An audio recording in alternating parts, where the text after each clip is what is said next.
வணக்கம்,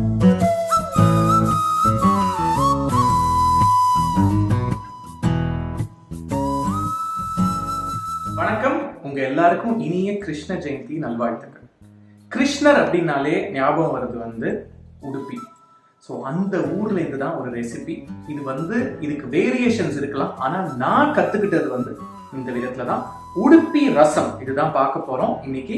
இதுக்கு இன்கிரீடியன்ஸ் எல்லாம், for those of you watching don't understand Tamil, all of the ingredients, the quantities are given right below the video in the description field. So இதுக்கு என்னெல்லாம் வேணும்னா, புளி இங்க கொதிச்சிட்டு இருக்கு. ஒரு சின்ன நெல்லிக்காய் அளவுக்கு புளி ஒரு 500 ml ஆஃப் வாட்டர், 500 ml தண்ணியில நல்லா கரைச்சி கொதிச்சிட்டு இருக்கு. ஒரு சின்ன ஆழாக்கு, அதாவது இந்த கப் இருக்கு பாத்தீங்களா, அந்த ஹாஃப் கப்னு போட்டிருக்குமே, அதுல தோரம்பருப்பு, மஞ்சப்பொடி அண்ட் ஒரு 2 தக்காளி போட்டு நல்லா பிரஷர் குக் பண்ணி வச்சிருக்கேன் இலையா.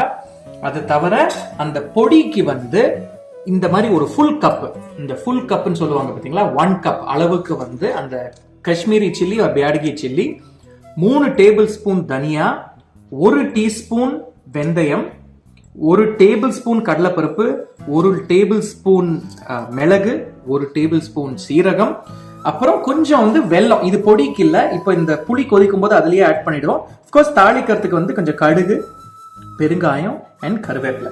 இதுக்கு முக்கியமா இதோட ஸ்பெஷாலிட்டி என்னன்னு பாத்தீங்கன்னா இதோட பொடி. அதுதான் இன்னைக்கு மெயினா பார்க்க போறோம். பிகாஸ் ரசம் பண்றது ஓகே ஃபைன், அது நீங்க ப்ரீவியஸ் ரசம் வீடியோஸ் எல்லாமே இருக்கு. எங்களுக்குலயே மைசூர் ரசம் இருக்கு, வேப்பம்பூ ரசம் இருக்கு, நிறைய ரசம் இருக்கு. So that's no brainer. But இதுக்கு பொடி முக்கியம். புளி இங்க கொதிச்சுட்டு இருக்கு, இங்க கடாய் சூடா இருக்கு. இதுல முக்கியமா தேங்காய் எண்ணெய். That is the beauty about this. ஒரு 2 டீஸ்பூன் அளவுக்கு தேங்காய் எண்ணெய். இது சூடாகட்டும். இப்போ இந்த புளி கொதிச்சிட்டு இருக்கு பாத்தீங்களா, இங்க இதுல சும்மா இந்த வெல்லம் அப்படியே கிரஷ் பண்ணி போட போறேன். அதாவது அதுல அது அப்படியே டிசால்வ் ஆகும். சோ இந்த தேங்காய் எண்ணெய் சூடானதுக்கு அப்புறம் இதுல அந்த காம்போடையே அந்த மிளகாய் போட்டு கொஞ்சம் இந்த மிளகாலாம் பிளம்ப் ஆகணும். இது மெயினா ஏன் பண்றோம்னா அதுல கொஞ்சம் ஒரு மாய்ஸ்சர் கண்டென்ட் இருக்கும். And of course அந்த கலருக்காக we add this particular chilli, so we will wait. இது கொஞ்சம் plump ஆற வரைக்கும் வெயிட் பண்ணிக்கலாம். இது இப்போ நல்லா ஃப்ரை ஆயிருக்கு, உங்களுக்கு பாத்தீங்கன்னாலே தெரியும். இப்போ இத தனியா எடுத்து வச்சுக்கலாம். அடுத்தடுத்த இன்கிரீடியன்ட்ஸை நம்ம கொஞ்சம் இடைவெளி விட்டு ஆட் பண்ணிக்கலாம். இப்போ இந்த தனியா அப்போ முதல்ல ஆட் பண்ண எண்ணெய் தான், அதுக்கப்புறம் நான் வேற ஆட் பண்ணல. தனியா கொஞ்சம் நல்லா வறுத்துக்கலாம். நான் சிம்மிலேயே தான் வச்சு பண்ணிட்டு இருக்கேன். ஏன்னா எவ்வளோ கலவு நம்ம ஸ்லோ குக் பண்றோமோ அவ்வளோ கலவு உள்ள வரைக்கும் நல்லா பொரியும். தனியா ஆட் பண்ணதுக்கு அப்புறம் இதுல கடலைப்பருப்பு, சீரகம், மிளகு அண்ட் வெந்தயம், இது எல்லாத்தையும் சேர்த்து ஆட் பண்ணிடலாம். கடைசியில இறக்கிறதுக்கு முன்னாடி கொஞ்சம் கருவேப்பிலை. ஏன்னா கருவேப்பிலை முதல்லயே நம்ம ஆட் பண்ணிட்டோம்னா ரொம்ப ஃப்ரை ஆயிடும், அந்த மாதிரி இருக்கக்கூடாது. இப்போ இது கொஞ்சம் கலர் மாறுற வரைக்கும் நம்ம வறுத்துக்கலாம். இது இப்ப கலர் நல்லா மாறி இருக்கு. அண்ட் உங்களுக்கு இந்த பட் பட் பட் பட்னு ஒரு சவுண்டு கேட்கும். இது அந்த சீரகம் பார்த்தீங்களா, சீரகம், அந்த மிளகு இதெல்லாம் பொரியிற வாசனை. அந்த ஸ்டேஜ்ல கொஞ்சம் கருவேப்பிலை. இது ஒரு 4 ஸ்ப்ரிக் அளவுக்கு கருவேப்பிலை. அண்ட் நான் முன்னாடியே சொன்ன மாதிரி இதுக்கு வாசனை அப்படின்றது தேங்காய் எண்ணெய் தான். தேங்காய் எண்ணெயில தான் பண்ணணும். பொடி adds that flavour. Alright. So இதுக்கு நல்லா வறுத்தாச்சு. இது கூல் டவுன் பண்ணி நல்லா பொடி பண்ணிக்கலாம். பொடி நல்லா எப்படி அரைச்சிருக்கேன் பாருங்க, உங்களுக்கு பாத்தீங்கன்னாலே தெரியும். இன்னும் கூட அந்த தனியாவோட பீசஸ் எல்லாம் தெரிஞ்சிருக்கு. ஸோ ரொம்ப ஒரு ஃபைன் பவுடர் கிடையாது. இப்போ இங்கேயும் இந்த புளி நல்லா கொதிச்சிட்டு இருக்கு. இன்னொன்னு நான் சொல்ல மறந்துட்டேன், அது புளி கொதிக்கும் போதே கொஞ்சம் உப்பு ஆட் பண்ணிருக்கணும், நான் ஆட் பண்ணல. ஸோ இப்போ இந்த ஸ்டேஜில் தான் ஆட் பண்ணிக்கிறேன், தப்பு இல்லை. பட் இருந்தாலும் ஐம் ஆடிங் சால்ட். இப்போ இந்த தோரம்பருப்பு நான் வேக வச்சிருக்கிறது தக்காளியோட, அதையும் இதுல ஆட் பண்ணிக்கிறேன். தக்காளி பருப்பு தண்ணியை ஃபுல்லா ஆட் பண்ணிக்கலாம். அதுல பண்ணி நல்ல ஒரு கொதி வரணும். கொதி வந்ததுக்கு அப்புறம் தான் நம்மளோட அந்த ஃபென்டாஸ்டிக் பொடி அதை இதுல ஆட் பண்ணிட்டு தாளிக்க வேண்டியதுதான். ஸோ இது இன்னும் கூட கொஞ்சம் நல்லாவே கொதி வரணும்.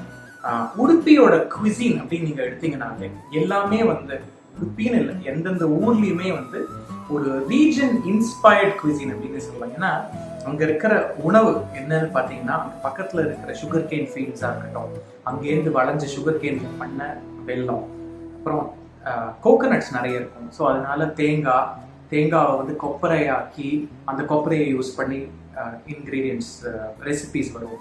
அண்ட் இப்போ இதுலயே தேங்காய் எண்ணெய் நம்ம யூஸ் பண்ணியிருக்கோம் இந்த ரசம். எதுக்கு சொல்ல வரேன்னா, ஒரு குவிசீனை வந்து இன்ஃப்ளூயன்ஸ் பண்றது அந்தந்த லோக்கல் ப்ரொடியூஸ்.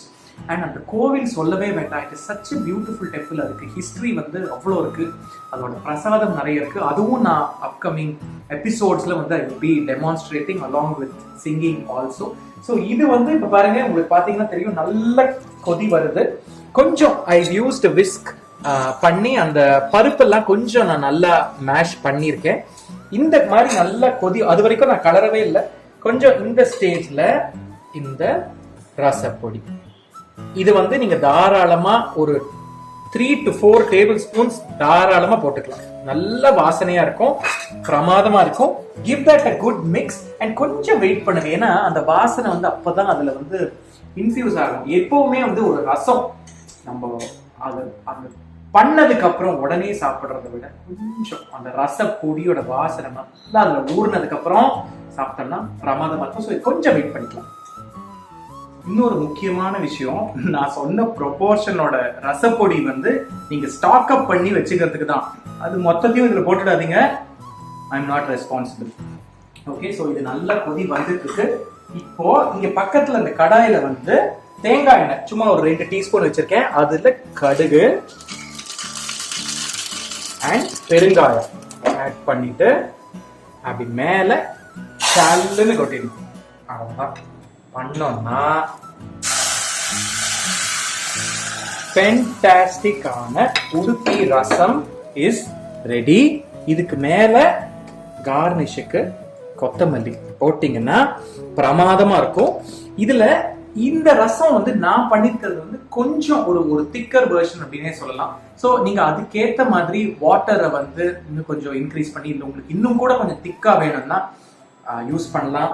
இந்த பொடி நீங்க பண்ணி, நான் இது காமிச்சேன் இல்லையா, நீங்க வந்து பொரியல் பண்ணாலோ, இன்னும் ஒரு கத்திரிக்காவோ, இல்லை ஒரு உருளைக்கிழங்கு, இல்லை பீன்ஸ் ஏதாவது ஒன்றுல முடிச்சதுக்கு அப்புறம் லைட்டா அந்த கடைசியா பிரட்டுறதுக்கு முன்னாடி இதை மேல அப்படி ஒரு தூவி ஒரு பெரட்டி எடுத்தீங்கன்னா பிரமாதமா இருக்கும்.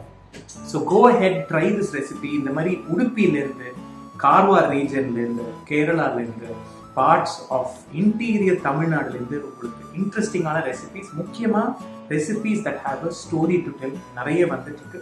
கோ ahead, subscribe to all our social media channels. அம்மாவும் நானும், ராகேஷ் உடன் எல்லாத்துலயுமே very very interesting recipes. Cheers, stay tuned and have a fabulous week ahead.